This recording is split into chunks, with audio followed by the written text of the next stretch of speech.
Selamat datang di Malaka Podcast. Di sini saya Kania Cita dan Bersama saya Ferry Irwandi. kita mau ngomongin apa Fer hari ini? Kita mau ngomongin riset dan inovasi ya. Dan Kenapa kita ngomongin itu? Ya karena negara ini butuh dan zaman ini butuh dan peradaban ini butuh karena melihat tantangan global sekarang itu udah bukan lagi pilihan tapi keharusan, dan kita langsung mendatangkan narasumber paling tepat untuk membicarakan ini yaitu Pak Arief, Kepala Badan Riset dan Inovasi Nasional BRIN. Oke, tepuk Selamat tangan datang Pak Arief. Tepuk tangan. So, terima kasih makanya Mas Ferry. Terima kasih Pak udah berkenan datang ya. Kita udah coba atur waktu dari beberapa bulan yang lalu gitu. Padat banget nih BRIN. Jadi sejak jadi kepala BRIN ini Pak, dari yang awalnya benar-benar di ranah akademis gitu kan ya, dari kampus gitu. Ada perbedaan yang mencolok nggak Pak? Tiba-tiba terus dikasih amanah tanggung jawab ngurus risetnya di Indonesia gitu. Ya konstituen sama, konstituen internal karena sama-sama peneliti, Yep. ya di dosen peneliti, di sini peneliti, periset. Ya bedanya cakupannya. Kalau dulu urusannya kan bidang-bidang lebih spesifik ya, Iya. urusan pertanian dan ilmu biasa, ilmu umum. Waktu di IPB itu ya Waktu Pak di Arief. IPB. Sekarang urusannya kan dari mulai benih padi hingga ruang angkasa, hingga antariksa. Jadi spektrum urusannya Domain expansion banyak banget. Meluas Kita domainnya. harus bicara nuklir, bicara satelit, bicara antariksa, bicara genomics, bicara macam-macam. Bicara obat, bicara energi, bicara ya itulah kita nikmati. Tapi sebenarnya Pak, saya langsung nanya gitu. Salah satu yang kita pahami dan pelajarin kan sebenarnya anggaran kita untuk riset itu kan tergolong kecil, katanya seperti itu Pak. Dibandingkan dengan negara-negara lain negara sebenarnya maju. Nah, waktu itu konteksnya. kenapa ini bisa terjadi sebenarnya Pak? Kenapa kita nggak perbesar lagi, atau apa sih tantangan riset di Indonesia itu sebenarnya? Ya sehingga- memang riset kita akan bisa unggul kalau 5 hal ini bisa terpenuhi dengan baik. 1, talent, kualitas periset. 2, infrastruktur. 3, budget. 4, peta jalan riset, tema-tema riset, agenda riset. Yang kelima adalah ekosistem riset. Jadi budget salah satu dari 5 hal ini. Budget besar tanpa talent yang bagus, tanpa arah riset yang bagus, ya akan sia-sia juga. Ya, oleh karena itu keseimbangan dari 5 poin itulah yang akan terus kita kuatkan di BRIN, termasuk dalam ekosistem. Nah, soal budget memang kita tergolong masih rendah dibandingkan negara lain. Kita masih 0,3%. Negara-negara lain sebaiknya ada 1% dari PDB, ya ada yang lebih dari itu. Ya. Namun kita tidak berkecil hati. Salah satu komponen inilah yang berpengaruh pada Global Score Innovation Index. Global Score Innovation Index kita kan tahun 2024 sekitar angkanya 54 di dunia. Peringkatnya itu Peringkatnya. ya berarti. Tahun 2025 turun 55 ya. Nah, kita harus punya target untuk naik. Tapi setelah dianalisis kenapa turun? Salah satu adalah masalah budget. Satu masalah budget, kemudian kedua adalah masalah jumlah peneliti. Yang kita juga masih relatif rendah. Ya. Oleh karena itu dengan jumlah peneliti yang terbatas dan dana riset yang terbatas, agenda kita adalah bagaimana kita juga membangun ekosistem untuk menciptakan ya funding yang memadai. Memang funding yang memadai itu kan semua tidak harus bersumber dari APBN. Negara-negara lain R&D sebagian sudah disupport oleh private sector, oleh industri.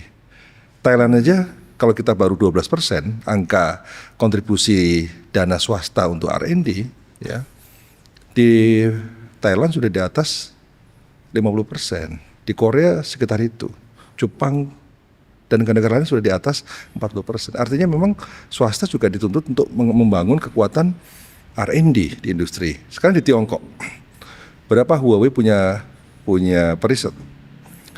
Jumlah pegawai Huawei itu 200.000 kurang lebih. Tenaga R&D-nya 54%. Researchernya. Researchernya. Beda 100.000 orang berarti ya. Jadi 100.000, 108.000 orang. Bayangkan. Jumlah periset BRIN 8.000. Huawei, satu perusahaan, belum yang lain-lain. Ini menggambarkan betapa shifting ya, orientasi shifting dari peran negara ke swasta. Ini juga harus mulai kita pikirkan, sehingga kita mendorong swasta-swasta ya kembangkanlah R&D. supaya juga punya kemandirian di bidang inovasi, di bidang teknologi. Ya. Tapi kalau kita ngelihat dari yang 5 faktor tadi yang berkontribusi ke kualitas hasilnya ya, hasil inovasi dan risetnya, sebenarnya Indonesia tuh ada yang apakah misalnya budgetnya misal kecil tapi yang lain udah bagus gitu, atau sebenarnya faktor lainnya Nah juga? itu menarik karena dalam skor Innovation Index kan dilihat outputnya juga. Iya. Dananya menurun, jumlah perisetnya itu relatif kecil, tapi hasilnya menaik. Nah, di satu sisi ini sesuatu yang kenapa faktor jumlah periset juga faktor dana kecil. Tapi di sisi lain dengan kondisi seperti itu outputnya kok meningkat. Artinya berarti kan dari sisi produktivitas tinggi. Berarti kualitas risetnya justru yang udah bagus ya. Nah Cuman sekarang kalau kuantitasnya aja seandainya yang belum. jumlah risetnya periset ditambah, jumlah dana ditambah, kualitasnya lebih bagus, tentu hasilnya juga akan lebih bagus lagi. Ya. Mungkin ini nggak bisa dijawab Pak Arief juga ya kan, yang jadi pertanyaan kenapa itu belum diprioritaskan sampai sekarang kalau di negara lain itu ternyata urgensinya udah segede itu Pak, kurang Betul. lebih. Saya beberapa negara, Vietnam itu juga maju karena basis risetnya mulai dipikirin gitu. Thailand tadi, Korea Betul. Selatan ya udah best practice lah gitu kan, golden. Tapi juga swastanya masuk tadi kalau kata Pak Arief. Jadi Ya, bukan cuma Tiongkok negaranya bisa. yang Betul. ini. Tetapi sekarang negara juga sudah, alhamdulillah Bapak Presiden sudah memberikan perhatian yang luar biasa, memberikan tambahan sekitar 4 triliun ya dari dana riset kita saat ini.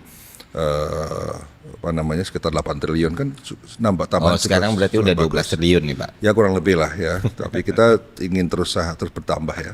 Dan sebenarnya funding dari internasional juga banyak.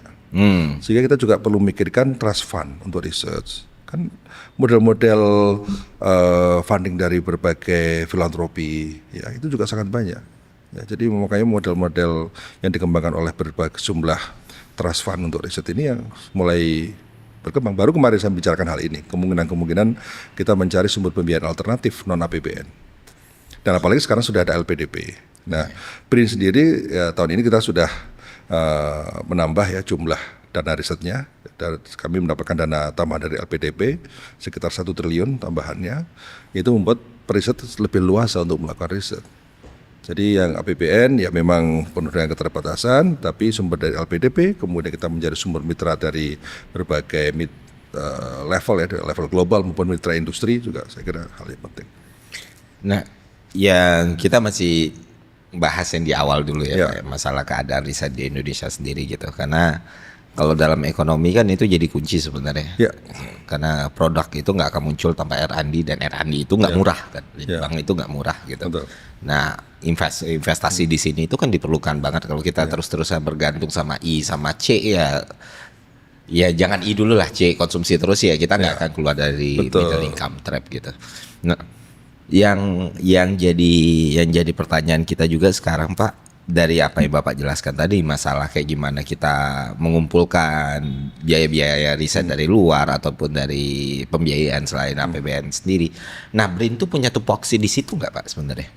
Maksudnya Menjadi fungsi dari BRIN nggak untuk bisa mencari itu? Iya, mencari hal Dana tersebut misalnya. atau sebenarnya sebagai sebuah institusi ya BRIN seharusnya tidak bekerja sejauh itu gitu, cukup nerima aja atau ada institusi lain tuh Pak? Ya, saya tidak pernah mengeluhkan keadaan, Mas. Kalau memang kondisinya demikian, justru kita harus memberikan solusi. Jadi saya tidak akan pernah menyalahkan siapapun. Ya, kita harus mencari solusi. Karena ini masalah bersama. Ya, APBN punya keterbatasan, itu masalah bersama. Sehingga kita harus cari alternatif lain. Meskipun bukan tupoksi kita utamakan, tapi juga ya karena saya dituntut untuk menghasilkan riset yang berkualitas dengan jumlah yang banyak, ya otomatis saya juga harus dituntut untuk bisa mencari sumber-sumber funding alternatif. Ya. Berarti end to end. Iya, Nah, mau end to end. ngejar hasilnya tuh ternyata dananya kurang ya gue nyari juga. Oh iya, kita jangan juga ya. jangan kalau kita bangsa Indonesia hobinya menyalahkan orang lain, pihak lain, kantor lain, instansi lain. Oh, sebagai sana ada yang bagian nyari duit dan sebagainya. Ya kita nggak akan pernah selesai masalah. Apa yang bisa kita lakukan, kita lakukan.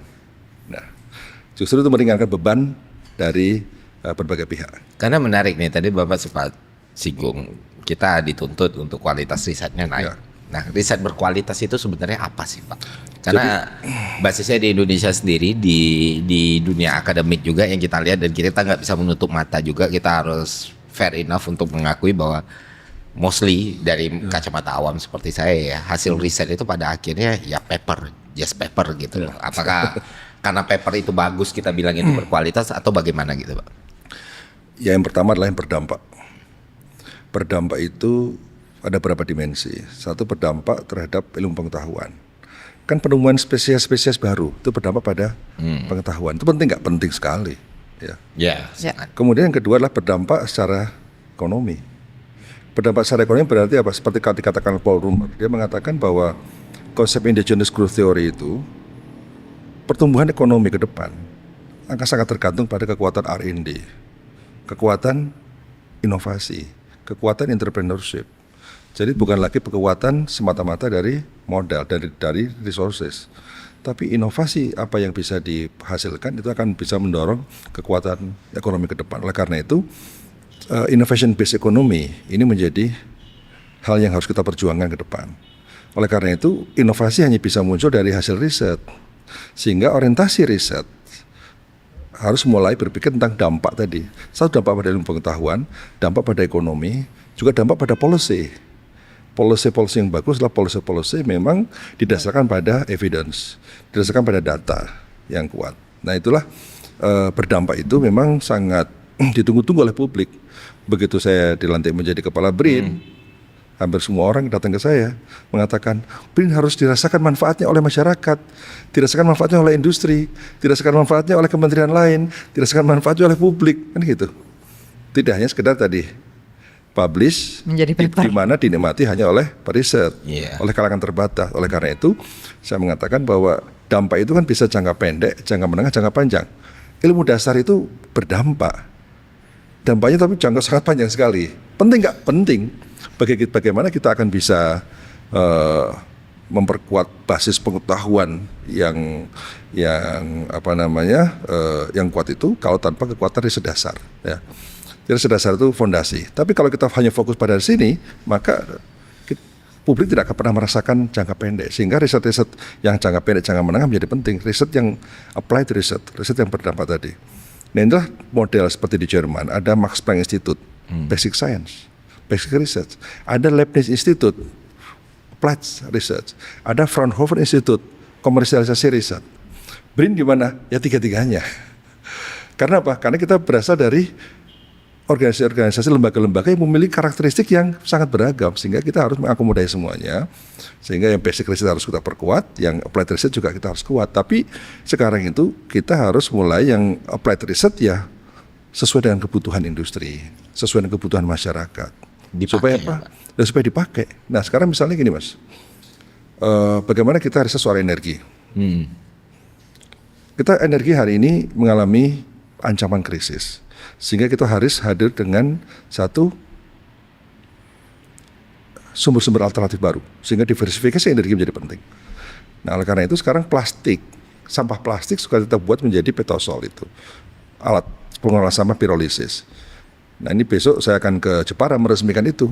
Karena sekarang sudah diterapkan di 84 daerah dari inovasi BRIN ini.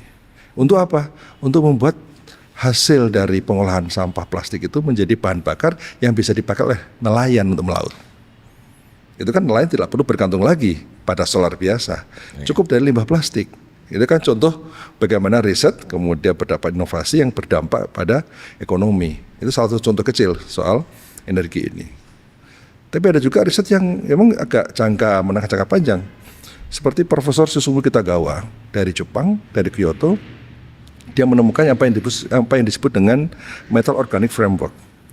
Metal organic framework itu sebuah material yang mampu memiliki daya simpan energi gas yang luar biasa. Jadi sekarang Mbak Kania pakai gas tabung 3 kilo. Ya, kalau masak itu rutin habis dalam sebulan itu berapa hari? Katakanlah habis 2 minggu habis. Nah ke depan bisa 1 bulan habis dengan frekuensi yang sama, bisa 2 bulan. Nah itulah efisiensi. Satu strategi diversifikasi berarti kita harus mencari sumber-sumber pertumbuhan energi baru, biomasa, dari plastik, dari sampah, geothermal dan sebagainya. Tapi di sisi lain kita harus melakukan inovasi efisiensi dari energi yang sekarang kan dengan dipakai. MOF tadi, pertemuan Nobel itulah yang kemudian sekarang akan kita kembangkan. Karena peraih Nobel itu kemudian berkolaborasi dengan BRIN, membangun laboratorium di Serpong, Laboratorium itu sekarang sedang riset apakah selain non LPG, ya kalau LPG kan pakai propan ya, yang sekarang yang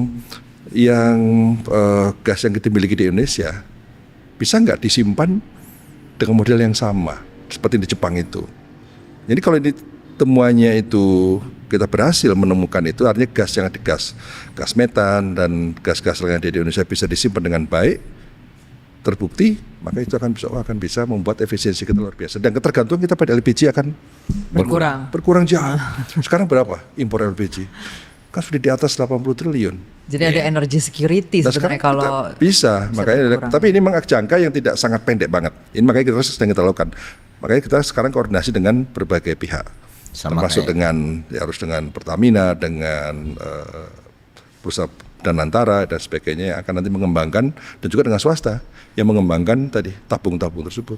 Sama kayak IOR, RFCC gitu kan, teknologi-teknologi yang sangat berguna sekali di masa kayak gini sekarang. Betul. Pak. Makanya kita harus main di itu kan dari mulai riset dasar, Pak. MOF itu musuh dari riset dasar yang panjang 40 tahun baru keluar hasilnya. Saya nanya pada Profesor Susum Kitagawa, Prof, sejak kapan Anda mulai riset ini? Sehingga Anda mendapatkan Nobel karena punya jasa yang besar pada efisiensi energi secara global. 40 tahun, 50 tahun, Pak. Berarti kan endurance periset itu menjadi penting sekali. Sehingga hanya orang-orang yang punya passion yang tinggi, punya grit yang kuat, yang akan bisa sustain melakukan riset itu. Kalau tadi Pak Arief sempat nyebut soal peta riset gitu ya. Kan sebenarnya menarik nih Pak Arief barusan nyebutin tentang sebenarnya riset tuh emang ada yang fundamental dan penting juga, tapi masih panjang banget pasti pemanfaatannya. Tapi ada yang jangka menengah, ada yang jangka pendek. Apakah BRIN juga menjadi aktor yang membantu memetakan ini dan periset, jadi bisa tahu misalnya oh ternyata yang bolongnya masih di sini dan memetakan juga kebutuhan industrinya juga gitu. Itulah sekarang sedang kita lakukan dan akan kita launching segera bersama Kemdikti Saintek ya, tentang peta jalan riset. Karena Kemdikti Saintek sudah membuat rumusan 2045. Nah, kami yang menerjemahkan dalam 5 tahunan. 5 tahun ini kita mau riset apa aja sih? Targetnya apa? Ilmu apa yang akan dipakai? Teknologi apa yang akan dipakai? Nah, misalnya soal kedokteran. Bagaimana mengembangkan precision medicine? Ya. Pola pengobatan yang presisi berbasis pada genomics kan, yang harus kita kembangkan. Genetik langsung ya. Iya. Data genetik si orangnya individual. Sekarang kan database omics harus kuat. Ya. HPC kita juga harus kuat. Kemudian kita juga sekarang sudah mengembangkan lagi untuk mengembangkan varietas baru berbasis pada genomik juga. Sekarang genomics menjadi sentral lah untuk banyak hal. 2 AI. Ya, sekarang dari AI sudah menjadi agentic AI, gimana semua menjadi solusi. Tapi AI kan nggak bisa sendiri. Kombinasi dengan kekuatan HPC, industri semikonduktor, dan itu mahal. Mahal dan itu holistik. Jadi memang riset yang harus kita lakukan pakai apa ya? Ada yang mahal, ada yang setengah mahal, ada yang murah. Makanya kita sajikan menu. Makanya kan kadang-kadang kan saya menyajikan di IG saya itu teknologi paling murah sederhana. Nah itulah diledek sama netizen. Masa BRIN kerjanya kayak gitu? Ya memang kita kerjain ada sesuatu yang sangat sederhana supaya rakyat bisa pakai di rumah tangga.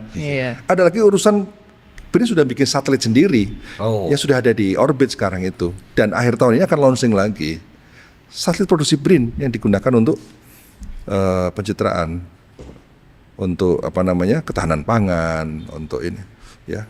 Dan sudah beroperasi sekarang Pak? Oh sudah beroperasi. Jadi untuk penginderaan jauh ya. Citra satelit yang itu untuk penginderaan jauh. Ini Pak, saya balik ke pertanyaan dasar sebenarnya. Riset BRIN itu diperuntukkan untuk siapa? Bisa nggak sebetulnya masyarakat nih? Mereka punya tesis. Bisnis. Bukan bisnis masyarakat. Mereka punya tesis atau mereka pengen memperjuangkan sesuatu dan mereka butuh riset yang komprehensif, riset yang gitu berkualitas soal itu gitu. Misalnya katakan gini, saya misalnya di case contoh nyata saya nih Pak, saya punya concern dan saya punya kekhawatiran, saya punya sesuatu yang mengganggu saya bertahun-tahun soal buta warna. Bagaimana di Indonesia ini udah tertinggal banget soal memahami buta warna seperti apa. Karena di Amerika Serikat orang buta warna udah bisa jadi dokter. Di India kemarin juga udah bisa. Jadi hampir seluruh negara tuh udah paham buta warna sebenarnya seperti apa. Sedangkan di Indonesia untuk jadi kasir aja Pak itu harus ada syarat bebas buta warna. yang mana itu sangat diskriminatif terjadi dari orang buta warna itu dianggap cacat tapi dipaksa bertarung seperti orang normal. Ya. Jadi battlefieldnya bahkan kalau misalnya penderita disabilitas mereka punya kuota nih. Kita penderita buta warna dilarang dari administrasi dan kita harus dipaksa mencari jalan yang semakin sempit. Nah, untuk melakukan riset semua hal ini kan contoh kasus sederhana Pak. Itu kan tentu saya sebagai personal akan memakan waktu, akan memakan biaya sendiri, tenaga sendiri. Kalau udah ada risetnya bisa Kalau langsung. udah ada riset, apakah kita bisa mengajukan BRIN punya riset ini enggak yang bisa diiniin, atau kita ngasih saran atau kita ngasih pengajuan kepada BRIN untuk melakukan sebuah riset gitu dan untuk kepentingan ABCDE gitu Pak. Oke. Jadi partner kita kan satu masyarakat, 2 industri, 3 pemerintah. Oke. Iya. Nah, industri kita punya program BRIN Growth to Industry. Ya memang itu satu mendiseminasikan hasil riset kita, inovasi kita. Pada saat yang sama kita mendapatkan feedback. Industri punya masalah apa? Mereka yang bisa harus minta kita ya selesaikan. jadinya. Ini butuh riset Kami tentang sudah ini. mengumumkan industri, setiap bulan kami ada pertemuan dengan industri per tema ya. Kemudian kedua, kami sudah mengumpulkan para eselon 1 lebih dari 60% kementerian berkumpul di BRIN ya. Kemudian menyampaikan riset-riset kementerian apa saja yang harus dilakukan oleh BRIN supaya policy bisa kita support. Yang ketiga, masyarakat.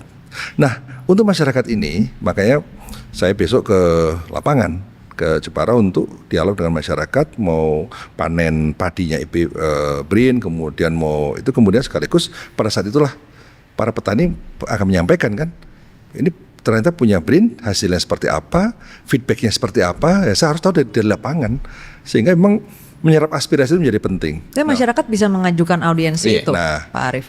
masyarakat justru yang kita tunggu. Ada forumnya sehingga ada program BRIN Goes to Society, itu adalah forum media bagi BRIN untuk berkomunikasi dengan masyarakat, mendapatkan feedback, mendapatkan insight, mendapatkan tema riset. Ada platformnya. Ada. Nah sekarang gini Mas, makanya ada ini di sini BRIN Innovation, ya, mungkin bisa dibuka, di download ya, BRIN Innovation. Itu baru saya launching sebulan lalu untuk bisa agar publik mengetahui. Mas Ferry sama Mbak Kani pengen tahu BRIN punya inovasi apa aja sih selama ini kan itu. Nah di apps ini udah ketahuan bidang pangan apa, energi, lengkap semuanya.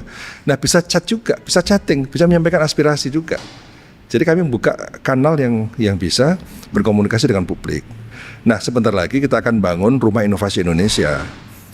Nah, Rumah Inovasi Indonesia itu adalah showcase bagi inovasi-inovasi kita, baik yang frontier research ya sampai yang applied research yang sederhana ya. Kemudian yang kedua, selain kita ada sebagai etalase, ini tempat inkubasi teknologi. Mas Ferry punya teknologi baru nih. Saya punya inovasi teknologi untuk bidang energi, tapi nggak yakin. Bener nggak punya saya ini bener legit bisa datang ke BRIN untuk divalidasi, untuk dicek standarnya seperti apa. Baru tadi saya sore tadi kedatangan petani yang mengembangkan tapioka. Nah dia bilang, Pak, tapioka yang kita kembangkan dengan teknologi seperti ini bener nggak ya, standar seperti apa ya, datang ke saya. Nah selama ini orang datang ke saya kan. Sekarang makanya mau datang kemana? Iya makanya Masuk justru itu tadi kita mau nanya itu. Nah makanya sekarang Gimana satu ada nih, platformnya kontak kan sudah kita lewat si platform yang tadi ya, BRIN Innovation yang kemudian akan kita sempurnakan lagi. Kemudian ada Rumah Inovasi Indonesia, sehingga orang bisa datang langsung konsultasi. Ada namanya inkubasi teknologi. Kalau nggak semua WhatsApp Pak Arief nih. Nah, iya. Pak saya nemu varietas jagung ini. Inovasi itu Gimana sebagai nih? inkubasi teknologi, terkaligus itu tempat berkumpulnya venture capital. Supaya venture capital kalau mau bertemu dengan inventor, mau bertemu dengan startup dan sebagainya, disitulah tempatnya. Karena itu inkubasi teknologi, inkubasi startup, inkubasi bisnis, perusahaan kekayaan intelektual, manajemennya, kemudian disitulah tempat untuk licensing, kontrak, kemudian mau konsultasi dan sebagainya. Jadi ada one stop service yang bisa kita siapkan untuk melayani inovasi layanan riset. Iya kalau kita ngeliat kan ini sebenarnya kayak manajemen yang paling mendasar ya dari riset ya. Maksudnya kayak tadi yang menentuin arah dan segala macam. Itu sebelumnya belum ada berarti ya Pak Arief? Ya ada sih. Nah sekarang kita kan yang penting kan publik tahu. Nah setelah akhirnya kita akan melakukan public consultation, konsultasi publik dulu. Mungkin Mas Ferry kalau datang bisa, untuk riset ini saya butuh ini 1, 2, 3, ya benar silakan. Nah nanti konsultasi publik akan kita lakukan untuk mendapatkan, sehingga kita mendapatkan insight dari publik, feedback, kemudian kita tetapkan bersama Kementerian Dikti Saintek. Nah, termasuk di dalamnya adalah bagaimana kita melakukan forecasting, Mas. Ya. Teknologi 2035 itu apa sih yang akan berkembang? Nah, kita melakukan forecasting, satu di bidang pangan apa? Tentu genomics, ya. Precision fermentation, fermentasi yang lebih presisi. Ya, future protein, future food apa sih ke depan itu? Apakah future protein itu masih seperti yang sekarang ini ataukah ada opsi lain? Ini kan kita harus mengeksplor terus. Bidang energi apa? Green hydrogen. Bidang baterai apa? Apakah semua berbasis nikel? Nano kecil. Oh, ininya. Nah, jadi Bahannya segini Mas, saya tuh khawatir kalau kita nggak punya kemampuan foresight, termasuk di dalamnya adalah dalam rangka untuk forecasting teknologi ke depan seperti apa. Kalau kita sudah tahu kan tarik ke sini risetnya harus mengarah ke sana. Kalau tidak seperti itu, maka industri kita tiba-tiba ada datang orang, bangun industri, oke, bangun industri. Ternyata setelah 3 tahun pabriknya jadi, teknologinya sudah obsolete. Karena apa? Karena tidak didesain, dirancang berbasis pada hasil forecasting future technology. Nah, ini sekarang BRIN sedang melakukan forecasting itu untuk bidang energi apa nih ke depan. Misalnya grafin sebagai material baru untuk baterai yang lebih ringan, misalnya gitu. Ya. Kemudian bidang AI tadi saya sampaikan agentic AI yang kemudian akan menyelesaikan berbagai AI sudah mengarah pada solusi, tidak lagi hanya diagnosis kan, dan seterusnya. Nah, ini forecasting inilah yang sedang kita sosialisasikan. Nah, kita sekarang sedang membuat seperti misalnya riset kelapa. Kelapa itu turunan banyak kan, ada serabut, ada minyak kelapa, ada air kelapa, ada pohon kelapa, ada daun kelapa, macam-macam. Turunannya banyak. Nah, kita tuh sekarang baru 1 pohon, ya, tapi sekarang sudah ada sekian ratus komoditi yang sekarang kita lakukan riset. Tembaga apa turunannya. Nah, kemudian di setiap cabang-cabang, setiap turunan itu, riset BRIN di mana saja petanya. Riset kampus di mana saja, riset internasional di mana saja. Kemudian prospek industrinya seperti apa? Sudah berkembang atau belum? Nilai tambahnya berapa? Kami punya data semua. Sekarang tim kami lagi bekerja 150 orang, tim besar mengerjakan itu. Berarti itu lagi dibangun database-nya. Lagi dibangun database itu. Kita belum bisa akses nih ya belum. Di website. Nah, ini kalau ini jadi, Pak, ini menjadi panduan buat industrialisasi di Indonesia ke depan. Ya. Selong industri untuk tembaga ini loh yang harus dikembangkan karena patennya ada. Atau ini prospek udah nilai tambahnya tinggi sekali, tapi patennya belum ada, berarti BRIN risetnya di situ. Nah, gitu loh. Nah, Terus supaya semuanya itu terwujud benar-benar sesuai dengan konsepnya, tantangan terbesar BRIN sekarang apa, Pak? tantangan kita ya bagaimana publik sabar menunggu itu. Timeline-nya berapa lama kira-kira Pak Arief? Apa itu? Ya ini untuk sampai Targetnya Mei database-nya. selesai. Mei. Mei ini selesai. Oh, berarti udah di tahun ini ya, bulan makanya. bahkan bulan Karena depan. publik Ya? kan mana cepat mana. Sabar, kita kan riset. Saya juga baru dilantik baru kemarin nih. Tapi kita Berapa lama berarti prosesnya ini Pak Arief dari sampai 3 bulan Mei bulan. ini kan? Oh, 3 Cepet bulan. kan ini. pakai AI, pakai database macam-macam, cepat selesaikan. Nah, oleh karena itu kita sangat berharap sekali bahwa ya ekspektasi publik itulah yang benar-benar kita harapkan bisa kita penuhi, termasuk ekspektasi Mbak Kania, Mas Ferry ya. Berarti boleh nih diteror bulan Mei ya? Seltang lagi nanti. Jadi memang semua orang mengatakan apa manfaatnya BRIN buat industri, apa manfaatnya buat rakyat, buat publik, kayak gitu. Makanya kalau saya menyajikan inovasi yang sederhana, ya memang itu untuk masyarakat bawah. Ada lagi yang menengah ada, tapi yang tinggi juga ada. Kami juga produksi satelit yang luar biasa lagi. Ya.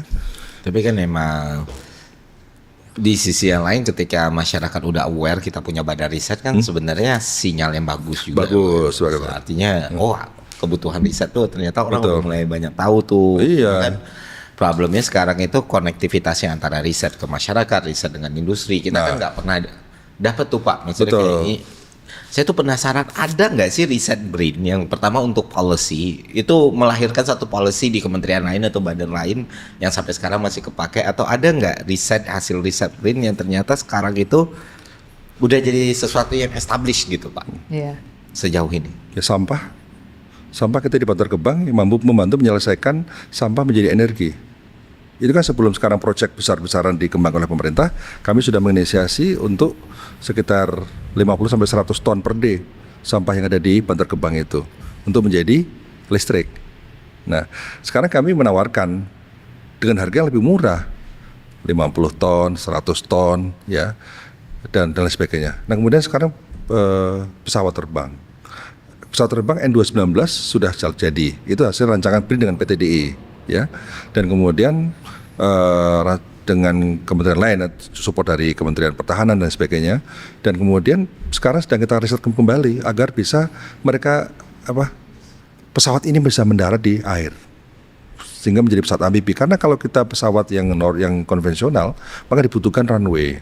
Di setiap pulau dibutuhkan runway. Paling kita perlukan ke konektivitas. Untuk konektivitas yang murah, ya amfibi. Karena kita banyak air gitu ya. Banyak air. Karena kita kepulauan. Ini sudah ada, sudah kembangkan dari saya sedang terus kita kembangkan untuk bidang pesawat terbang, kemudian untuk bidang perkereta apian. Ya, perkereta apian kita juga punya teknologi termasuk untuk mengidentifikasi sekitar lebih dari 6.000 jembatan kereta api itu adalah umurnya lebih dari 100 tahun, Mas. Terus bagaimana mengukur kekuatannya? Nah, kami punya smart tools untuk bisa mengukur kekuatan jembatan harus seperti apa gitu. Kayak gitu-gitu lah yang sudah diadopsi. Ini mungkin pertanyaan agak ini dikit Pak ya, agak dalam dikit. Bukan dalam sih, cuman perlu tahu aja karena di Indonesia sendiri sih sebenarnya apakah policy itu basis on riset atau riset dijalankan untuk mendukung atau mengevaluasi policy tertentu. Kalau sekarang itu iklimnya seperti apa, Pak? Kita sudah nggak masuk ke dalam banget. Kadang mana kebijakan atau program yang dibikin government kita basisnya riset BRIN. Atau sebaliknya, riset BRIN digunakan untuk bikin kebijakan. Bukan, ya itu kan kalau itu sama aja. Maksudnya kebijakannya ada dulu baru basis. Risetnya BRIN diminta untuk menjelaskan kebijakan tersebut gitu. Ya, jadi memang kan BRIN baru 5 tahun, Mas. Oke. Nah, BRIN baru 5 tahun ya, dan saya baru masuk baru sekian bulan. Iya. Nah, tapi kan idealnya seperti apa? Betul, sekarang sedang kita identifikasi mana-mana sih yang riset yang sudah dilakukan oleh BRIN selama ini yang impactful pada policy. Ya.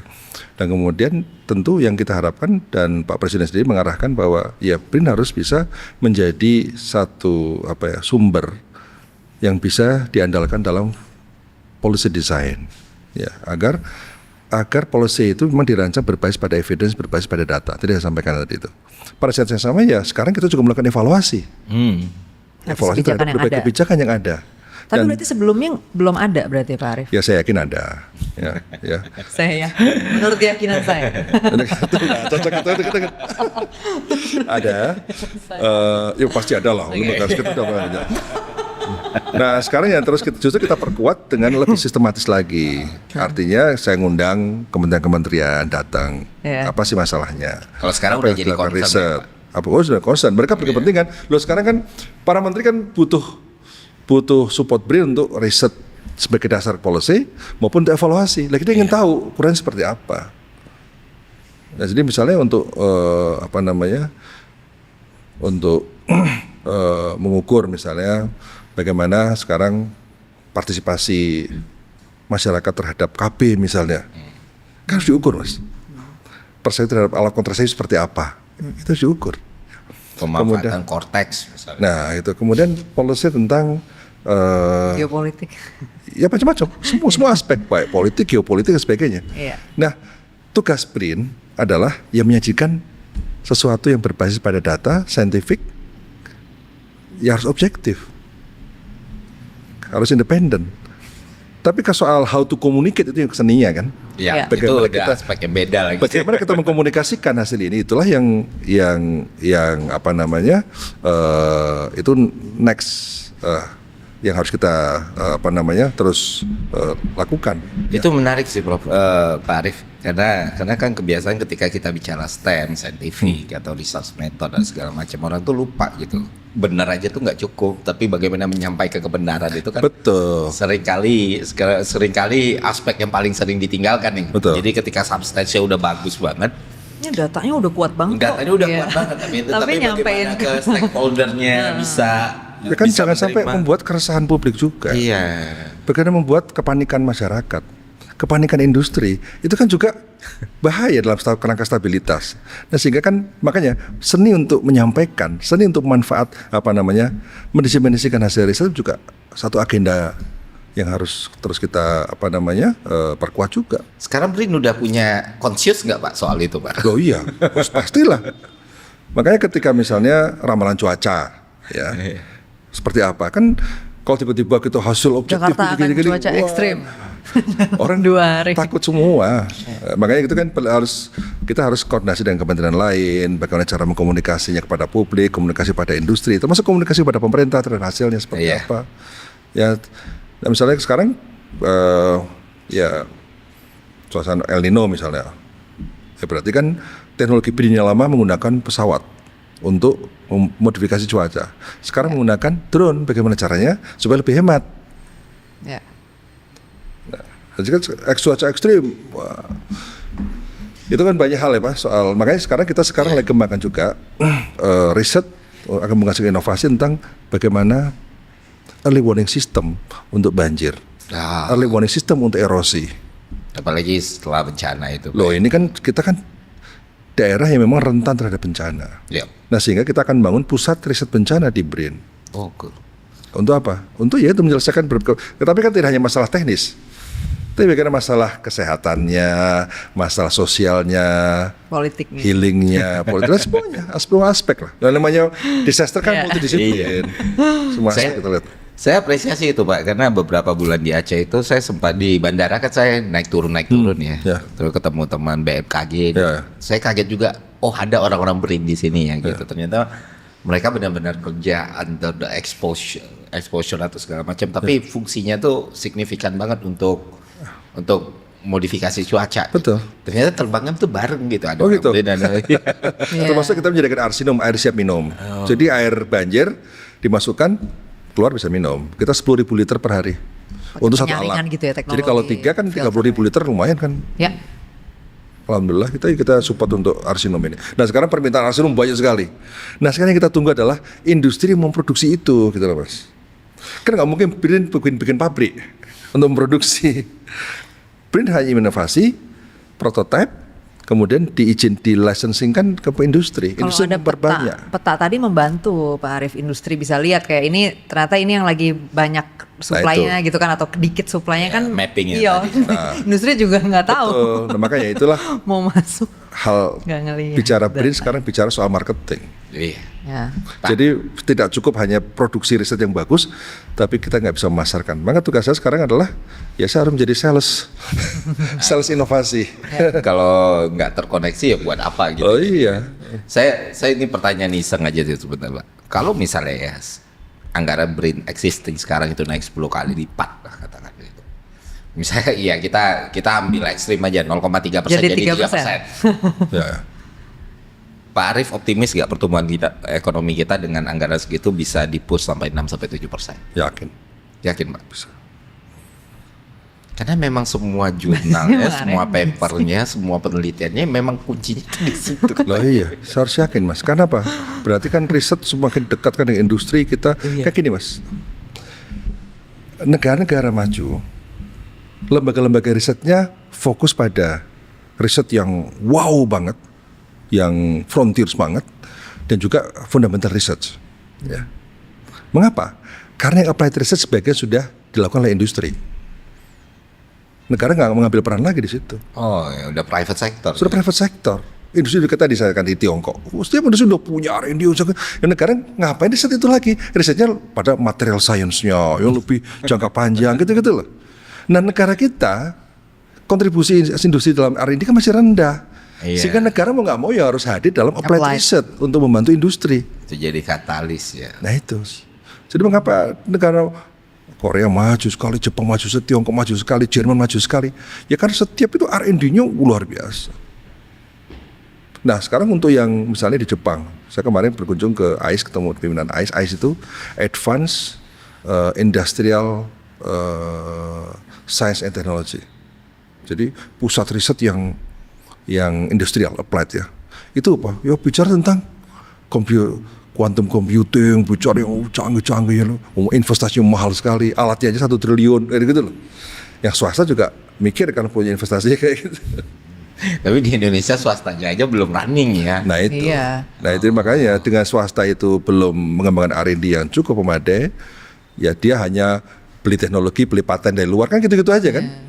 Sehingga sebenarnya kita tuh boros yang membengkak dalam neraca pembayaran. Neraca pembayaran kan sebagian dari paten. Iya, salah satu itu. Ya kalau saya lihat paten sebagian diambil dari kita, domestik ya menghemat luar biasa devisa kita. Banget, itu kayak gak usah sebut merek lah ya, perusahaan mobil di Indonesia itu komponen segala macamnya udah produksi dalam negeri semua nih. Ada salah satu perusahaan mobil yang besar lah di Indonesia.